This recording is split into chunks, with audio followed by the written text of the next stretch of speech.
ఏంటి చెల్లెమ్మా, కొడుకు కోడలతో మాట్లాడడం లేనట్టుంది? అందుకే శౌర్యకి దీప భోజనం తినిపిస్తుంది. మనలో మనకి ఈ దూరాలెందుకు చెల్లెమ్మా? నాకెవరి మీద కోపం ఉంటుందక్కా? ఉదయం వెళ్లేటప్పుడు చెప్పి వెళ్లారు. సరే మీ ఇష్టం అన్నాను. వాడు వాళ్ళ ఆవిడతో ఏం చెప్పాడో తెలీదు. వచ్చినప్పట్నుంచి తీగల మధ్యున్న గుమ్మడికాయలా కనపడి కనపడకుండా తిరుగుతుంది. అదొచ్చి పలకరించొచ్చుగా. ఆగు ఆగు శౌర్య. దీపా, చేంటత్తయ్య? ఇలారా. చెప్పండి అత్తయ్య. ఆ ప్లేట్ ఇవ్వు. శౌర్య, నువ్వు పరిగెత్తితే నీ వెనక నేను పరిగెత్తగలనా? పరిగెత్తలేవు. అప్పుడు నువ్వే వచ్చి తినాలి కదా. అవును. అయితే రా. నువ్వెందుకు నాకు తినిపించాలి? అమ్మకి ఇవ్వచ్చు కదా. సరే, నువ్వు నీ స్కూల్ బ్యాగ్ వేసుకుని పరిగెత్తవే. అమ్మో, అది చాలా బరువు ఉంటుంది. అది వేసుకుని పరిగెడితే నేను కింద పడతాను. మరి అమ్మ కడుపులో కూడా చిన్న బేబీ ఉంది కదా. ఉంది. అమ్మ కడుపు కూడా బరువుగానే ఉంటుంది కదా. ఉంటుంది. మరి అమ్మ పరిగెత్తితే పడిపోదా? ఇప్పుడు ఒక్కరు కాదు, ఇద్దరు. అమ్మ పరిగెత్తితే ఇద్దరు పరిగెత్తుతున్నట్టేగా. మరి నువ్వు చిన్న బేబీని పరిగెత్తిస్తావా? లేదు, పరిగెత్తనివ్వను. అయితే ఇక నుంచి నీ భోజనం నువ్వే తింటావా? తింటాను. శౌర్య మంచిది. శౌర్య మంచిదే, కానీ నాన్నమే మంచిది కాదు. నేను మంచిదాన్ని కాదా? అవును. ఏమే, నీ మీద ప్రేమ చూపించడం కూడా తప్పేనా? మా అమ్మ నాకు తినిపించనివ్వకుండా చేస్తుంది. నా అన్నం నేనే తినుకునేటట్టు చేస్తుంది. అప్పుడు నానమ్మ మంచిదిలా అవుతుంది. అందుకే నానమ్మని తాతయ్య దగ్గరికి పంపించేయాలి. చితే మాట ఎన్నిసార్లు అంటావే? దీప, అమ్మ దగ్గర ఏ మాట అనకూడదు. శౌర్య మళ్ళీ అదే మాట అంది. రాత్రి గొడవ జరిగింది, మళ్ళీ ఏం గొడవ జరుగుతుంది? నన్ను తాతయ్య దగ్గరికి పంపించేయాలన్నమాట నీతో ఎవరు చెప్పారే? ఇది తప్పించుకోవడానికి నా పేరు చెప్తే మళ్ళీ గొడవే. నాన్న చెప్పాడని అందు కదా. అడుగుతుంది నిన్నే, చెప్పవే. నాతో ఎవరు చెప్పారంటే, హా? నా వైపు చూస్తున్నావేంటే? నీతో నేనేం చెప్పాను? నువ్వు నాతో ఏం చెప్పలేదులే. మరి నీతో ఎవరు చెప్పారు? అడుగుతుంది నిన్నే కదా, చెప్పవే. నాతో ఎవరు చెప్పారంటే నేనే చెప్పాను. నువ్వు చెప్పడమేంటే? నాతో నేనే చెప్పుకున్నాను. నీతో నువ్వు చెప్పుకోవడమేంటే? అది కాదు నానమ్మ. నేను ముద్దుల తాత ఇంటికి వెళ్తానా, అక్కడ జోగ్రాని ముద్దుల తాతతో ఉంటుంది. సుమిత్రమ్మ తాతతో ఉంటుంది. మరి మనకి తాత ఉన్నాడు కదా. నువ్వు తాతతో ఉండాలి కదా నానమ్మ. మా ఫ్రెండ్స్ కి తాత నానమ్మలు ఉన్నారు, వాళ్ళతో ఆడుకుంటారు. మరి నాకు తాత నానమ్మలు ఉండరా? నేను పని నా కూతురు చేస్తాను. అందుకే అలా అన్నాను. నేను అలా అనడం నీకు నచ్చకపోతే సారీ నానమ్మ, ఇంకెప్పుడు అలా అనను. నేను చేయలేని పని నువ్వు చేసావు శౌర్య. ఇప్పుడు అత్తయ్య ఏమంటుందో చూడాలి. నువ్వే నాకు సారీ చెప్పాల్సిన అవసరం లేదే. నీకు తాతయ్యతో ఆడుకోవాలనిపిస్తే చెప్పు, మీ నాన్నతో పిలిపిస్తాను. అంతేకాని ఎవరికో ఉంది నీకు లేదని నువ్వు బాధపడకు, సరేనా? సరే నానమ్మ, నువ్వు మంచిదానివి. ఇప్పుడు నీకు భోజనం తినిపించనా? లేదు, నేనే తింటాను. మీ తాతని మీ నాన్నతో చెప్పి పిలిపిస్తాను అని అనకుండా నేనే పిలిపిస్తాను అని చెప్పుంటే హ్యాపీగా ఫీల్ అయ్యేవాణ్ణమ్మా. నా కూతురికి ఆ రెండిటికి తేడా తెలియదు కదా. అందుకే అది కోరుకున్నది జరిగిందనుకుంటాను. అమ్మ మనసు శౌర్య కూడా మార్చలేకపోయింది. వర్క్ ప్రోగ్రెస్ అంతా బానే ఉంది, కానీ మనం కొన్ని జాగ్రత్తలు తీసుకోవాలి. ఓకే అన్న తర్వాతే ఏదైనా జరగాలి. సొంత తెలివితేటలు మాత్రం వాడు. నేనా కూడా ఎంప్లాయీవే, ఏదో ఎండి అన్నట్టు ఫీల్ అవ్వ. అన్నయ్య లేకపోతే నువ్వు దేనికి పనికిరావు. రెస్పెక్ట్ తన కార్ కి పర్మనెంట్ డ్రైవర్ ని చేసేలా. ఓకే కాశీ, కాశీ చెప్పండి మావయ్య గారు. ఇప్పుడు నేను చెప్పిన దాని గురించి నీ ఒపీనియన్ ఏంటి? నాకోకే మావయ్య గారు, మీ ఇష్టమే నా ఇష్టం. ఇప్పుడు నేనేం చెప్పానో చెప్పు. అదే ఫుడ్ ట్రక్ గురించి మాట్లాడుతున్నారు కదా. అంటే నువ్వు నా మాటలు వినడం ముందే ఆపేశావన్నమాట. లేదు మావయ్య, విన్నాను. ప్రతిసారి మనకి నచ్చిన వరకే చేయాలని లేదు. అవకాశం ఉన్నదాన్ని నచ్చినట్టు మార్చుకోవాలి. నువ్వు ఒకటి కింద పని చేస్తావా, నువ్వే ఒకటికి పనిస్తావా? మొదటిది నేను చేసుకున్నా, రెండోది మీరు చేసుకున్నారు. మీ దగ్గరుంటే నేను ఇలా బానిసలా బతకాల్సిందేనేమో. మెరిట్ ఉన్న నీకు పిఏ పోస్ట్ కాదు తమ్ముడు. జ్యోత్స్న రెస్టారెంట్స్ కి నిన్ను ఇన్ఛార్జ్ చేసేదాన్ని. టాలెంట్ ఏంటో, నా క్యాలిబర్ ఏంటో నా చుట్టూ ఉన్న వాళ్ళందరికీ అర్థం అవుతుంది, ఈ ఇంట్లో వాళ్ళకి తప్ప. కాశీ, చెప్పండి మావయ్య గారు. ఏం ఆలోచిస్తున్నావు? ఏం లేదు మావయ్య గారు. నువ్వు వర్క్ మీద అస్సలు ఫోకస్ చేయట్లేదు. ఫోకస్ చేసేంత వర్క్ ఏం కాదు మావయ్య గారు. ఫుడ్ ట్రక్ సూపర్వైజ్ చేయాలి, అంతే కదా. స్వప్న, తన్నెందుకు పిలుస్తున్నారు? స్వప్న, మావయ్య గారు. స్వప్న. ఏంటి నాన్న? కాశీ రేపటి నుంచి డ్యూటీకి రావాల్సిన అవసరం లేదు. దేనికి? తనకి చేయడం ఇష్టం లేనట్టుంది. ఎందుకు ఇష్టం లేదు? ఇది ఇష్టం లేదంటే ఇంకేదో ఇష్టం ఉండాలి కదా. సాఫ్ట్వేర్ లో ఇప్పుడు ట్రై చేసినా జాబ్ రాదు, వేరే బిజినెస్ చేయలేడు. అదే మీతో ఉంటే కనీసం ఫుడ్ ట్రక్ బిజినెస్ గురించైనా తెలుసుకుంటాడు కదా. ఆ తర్వాత మేమే ఓన్ గా ట్రక్ పెట్టుకుంటాం, లేదంటే రెస్టారెంట్ పెట్టుకుంటాం. ఏం కాశీ, నువ్వేమంటావు?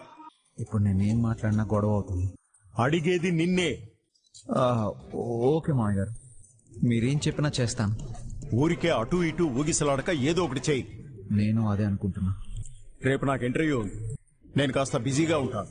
ఫుడ్ ట్రక్స్ కి సంబంధించిన వ్యవహారాలన్నీ నువ్వే చూసుకోవాలి. అలాగే మావయ్య గారు. ఎక్కడా మిస్టేక్ జరగకూడదు. నేను నిన్ను క్షమిస్తానేమో కానీ మా మామగారు నిన్ను క్షమించరు. నమ్మకాలతో చేస్తున్న వ్యాపారం ఎక్కడ తేడా వచ్చినా అందరికీ చెడ్డ పేరు వస్తుంది. ఓకే మావయ్య గారు, నేను జాగ్రత్తగా చూసుకుంటాను. ఇన్ఫ్లుయెన్స్ మొత్తం ఉపయోగించి వేరే చోట నువ్వు ఎక్స్పెక్ట్ చేయని ఆఫర్ వచ్చేలా చేస్తా. జ్యోత్స్న అక్క జాబ్ ఆపర్చునిటీ గురించి చెప్పింది. నిజంగానే హెల్ప్ చేస్తే బాగుండు. ఈ నరకం నుంచి బయటపడొచ్చు. ఒకసారి తనకి హ్యాండ్ ఇచ్చాను కదా, తను నాకు హెల్ప్ చేయదులే. నాకు ఈ బాధలు తప్ప. రోజుల్లో లెక్క పూర్తవుతుంది. మామయ్య గారు సరాసరి నిన్ను బోర్డు మెంబర్స్ ముందు నిలబెడతారు. తెలుసుకోవాల్సిన లెక్కలు చాలా. ప్రతి సీను క్లైమాక్స్ లో ఉంటుంది. No thanks. మన కోసం వచ్చిన మిత్రుడిని ఎలా ట్రీట్ చేసినా పర్వాలేదు. వెతుక్కుంటూ వచ్చిన శత్రువుకు మాత్రం మర్యాద ఇవ్వాల్సిందే. నేను నీ కాంపిటేటర్నే కానీ శత్రువుని కాదు. వేలం పాట నేను ఇంకా మర్చిపోలేదు. దాంట్లో నేనేం మోసం చేయలేదు, కానీ నేను నష్టపోయాను. బిజినెస్ అనేది తెలివితో చేయాలి, పగతో కాదు. నువ్వు శివన్నారాయణ గారి మనవరాలు అని ఒప్పుకుంటున్నావు. నీ తెలివితేటల ముందు నీ తండ్రి అంత అనుభవం ఉన్న నేను కూడా ఓడిపోయాను. బట్ వన్ థింగ్, నేను బిజినెస్ చేసేది పగతోని, గెలుపు మీద పగతో. కానీ ప్రతిసారి గెలుపు చేతిలో ఓడిపోతూనే ఉన్నాను. గెలిచే అవకాశం వస్తే నా అవకాశాల గురించి నేను చూసుకుంటాను. ముందు ఈ శత్రువు ఇంటికి మీరు ఎందుకు వచ్చారో చెప్పండి. నేను సీఈఓగా ఉంటే మీ పార్ట్నర్షిప్ గురించి ఆలోచించేదాన్ని. ఇంకా మీరు పాయింట్కి రాలేదు. నేను సీఈఓగా ఉండాలి. అది నా చేతుల్లో లేదు. ఇప్పుడున్న సీఈఓ దిగిపోవాలి. అది ఎలా కుదురుతుంది? మనం కావాలనుకున్న దానికోసం మనం ఏదైనా చేయడానికి సిద్ధంగా ఉండాలి. ఇప్పుడున్న సీఈఓ మీ మామయ్య కదా. వరసలు పిలుపులకుంటాయి, పదవులకు కాదు. ప్రెసెంట్ ఇప్పుడు ఆ పోస్ట్ లో ఎవరున్నారనేది నాకు అనవసరం. నేనుండాలి, ఇదే నాకు అవసరం. సీఈఓ మీ ఫ్యామిలీ మెంబర్ కాబట్టి మీరు తలుచుకుంటే ఎలాంటి రాజకీయాలైనా చేయొచ్చు. అందుకు మీరు నా దగ్గరకు రావడం దేనికి? నాలా ఆలోచించగలిగేది మీరే కాబట్టి. నువ్వు చెప్తుంది నిజమని నేనెందుకు నమ్మాలి? ఏంటి మీ అనుమానం? సాయం కోసం వచ్చిన మనిషివైతే నేను ఆఫర్ చేసింది తీసుకునేదాన్ని. ఒక్కొక్కసారి మనం తేలిగ్గా మోసపోతాం. నా మీద పగ తీర్చుకోవడానికి మీ నాని నిన్ను పంపుంటే? మనిషికున్న దౌర్భాగ్యం ఏంటో తెలుసా? వాడెంత బ్యాడ్ పొజిషన్ లో ఉన్నా వాడే కింగ్ అనుకుంటాడు. మీరిచ్చిన కప్పు నా చేతిలో ఉంటేనే మీకు కాన్ఫిడెన్స్ వస్తుంది అనుకుంటే okay, I'll take it. But one thing, ఓడిపోయిన వాడిని మళ్లీ ఓడించాల్సిన అవసరం లేదు. నేను అనుకున్నది నా ఇంట్లోనే ఉండి సాధించుకునేలా ఉంటే మీ దగ్గరికి నేనెందుకు వస్తాను? నేను రావడానికి ఒకటే మోటివ్, నాకు సీఈఓ పోస్ట్ కావాలి. ఇప్పుడున్న సీఈఓకి మళ్లీ లైఫ్ లో నా ఆఫీస్ వైపు కూడా వచ్చే పరిస్థితి ఉండకూడదు. నేనిదంతా ఎలా చేయగలను? మనిషికి నిజమైన శత్రువు ఎవరో తెలుసా? అవసరం. నాకో ఛాన్స్ కావాలి, నీకో ఛాన్స్ వచ్చింది. ఎలా చెయ్యాలో నేను చెప్తాను, ఏం చెయ్యాలో మీరు చెయ్యండి. వాడి పేరు కాశీ. ఇప్పుడున్న సీఈఓని దింపేయాలి అంటే వీడు ఉపయోగపడతాడు. మిమ్మల్ని నేను 2 ఫేవర్స్ అడుగుతున్నాను. ఏంటవి? ఒకటి, వీణ్ణి అడ్డం పెట్టుకుని సీఈఓని దించేయాలి. 2, వీడికి మీ దగ్గర జాబ్ ఇవ్వాలి. తప్పకుండా. లేట్ చేయకండి. నా దగ్గర కూడా అంత టైం లేదు. వెయిట్ చేస్తాను. చాలా ఎర్లీగా గుడ్ న్యూస్ వింటారు. All the best. వీళ్ళు మళ్ళీ కలుద్దాం.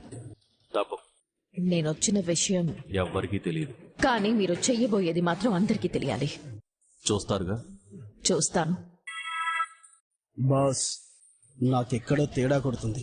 ఆ అమ్మాయి నమ్మదు. నా గురించి పూర్తిగా తెలియక నా దగ్గరకు వచ్చి మరీ ఆఫర్ ఇచ్చింది. నేనేంటో చూపిస్తాగా. అది కాదు బాస్, నాతో పెట్టుకుంటే ఎవ్వరికైనా అడ్రస్ మారిపోవాల్సిందే.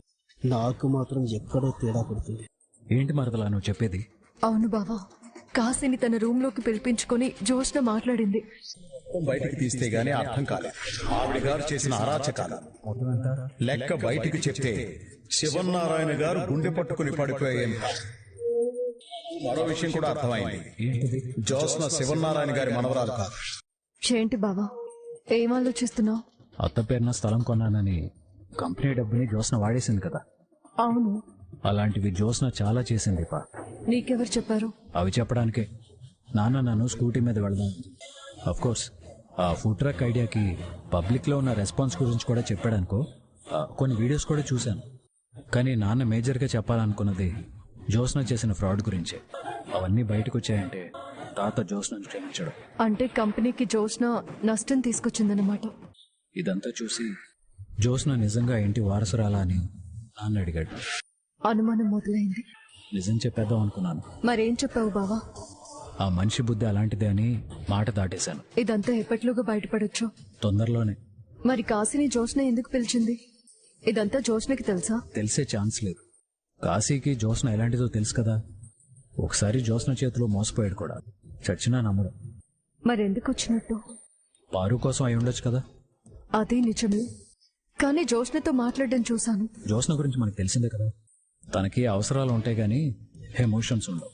తన అవసరం కోసం ఎవరినైనా వాడుకుంటుంది. ఒకసారి అవసరం తీరిపోతే పనికిరాని వస్తువుని చెత్తబొట్లో విసిరేసినట్టే. జోష్న కన్న కూతురు కాదని మా అమ్మకు తెలియదు. తన కూతురు ఇంత చెడ్డదని తెలిస్తే మా అమ్మ నాన్నల పరిస్థితి ఏంటి? ఆల్రెడీ పెళ్లి చేయాలనుకున్నారు కదా. సీక్రెట్ గా సంబంధాలు కూడా వెతుకుతున్నారు. ఇది గానీ బయటపడిందంటే వెంటనే ఏదో ఒక సంబంధం ఖాయం చేసి ఏ అమెరికాకో పంపించేస్తారు. అది మనకి మంచిదే కదా. జరిగితే మంచిదే, జరగాలి కదా. పారిజాతం గారు అడ్డుపడతారనా? ఇది వాళ్ళు కొన్నేళ్లుగా నిర్మించుకున్న సామ్రాజ్యం మరదలా. అంత తేలిగ్గా కూలిపోవడానికి వాళ్ళు ఒప్పుకోరు. వాళ్ళంటే పారిజాతం జ్యోత్స్న. ఏం చేస్తారు? ఆస్తి మొత్తం జ్యోత్స్న పేరు రాయించుకోవడానికి వాళ్ళు ఏవైనా చేస్తారు. మా నాన్నని అలర్ట్ గా ఉండమని చెప్పండి. మనం కూడా కొంచెం అలర్ట్ గా ఉండాలి. అవును బావా. నేను ఒకటి అడుగుదాం అనుకున్నాను కానీ కుదరలేదు. ఏంటది? మా నాన్నతో ఏం మాట్లాడాడు? నా గురించి మాట్లాడతావా? నువ్వు మాట్లాడు. తన పక్కన నన్ను భర్తగా నిలబెట్టగా నిన్నే మరదలు అడిగేది. ఏముంది, అత్త గురించి. పాపం ఆయన చాలా బాధపడుతున్నాడు. చూస్తుంటేనే అర్థమవుతుంది. మనం చేయలేని పని శౌర్య చేసిందనుకున్నాను. అమ్మ ఎంత తెలివిగా సమాధానం చెప్పిందో చూసావు. మా ఫ్రెండ్స్ కి తాత నానమ్మలు ఉన్నారు, వాళ్ళతో ఆడుకుంటారు. మరి నాకు తాత నానమ్మలు ఉండరా? నీకు తాతయ్యతో ఆడుకోవాలనిపిస్తే చెప్పు, మీ నాన్నతో పిలిపిస్తారు. అత్త మనస్తత్వం నాకు అర్థమైంది బావా. మా నాన్నని జీవితంలో భర్తగా అంగీకరించదా? అత్తయ్య మామయ్యలు విడిపోవడానికి ఓ బలమైన సంఘటన కారణమైంది. మళ్ళీ వీళ్ళు కలవాలంటే అంతే బలమైన సంఘటన జరగాలి. ఎలాంటిది? అది నాకు తెలియదు, కానీ ఒకరి కోసం ఒకరు నిలబడాలంటే సంఘటన జరగాలి. అలాంటిదేం జరుగుతుంది? అది నాకు తెలియదు. మరేం తెలుసు? అలాంటి సందర్భం వస్తే వాళ్ళని కలపాల్సిన బాధ్యత మనది అని మాత్రమే తెలుసు. కాశీ స్వప్న మధ్య కూడా అండర్స్టాండింగ్ ప్రాబ్లమ్స్ ఉన్నాయి. మీ చెల్లికి కోపం ఎక్కువ, నీకు మాత్రం తక్కువ. భరించాను కదా. అయితే నీ తెలివితేటలు మా తమ్ముడికి కూడా నేర్పించు. దేంట్లో తెలివితేటలే ఉన్నాయి? ఏదైనా ఒక బంధం మనకు కావాలనుకుంటే కలుపుకోవడానికి కారణాలు వెతుకుతాం, కలిసి ఉండటానికి దారులు వేసుకుంటాం. తెంపడం చాలా తేలిక, అది బంధమైనా వేసిన ముడైనా. కానీ నిలబెట్టుకోవడం చాలా కష్టం, అది ప్రేమైనా మన మీద ఉన్న నమ్మకమైనా. కాశీ మంచివాడి బావా, చెప్తే వింటాడు.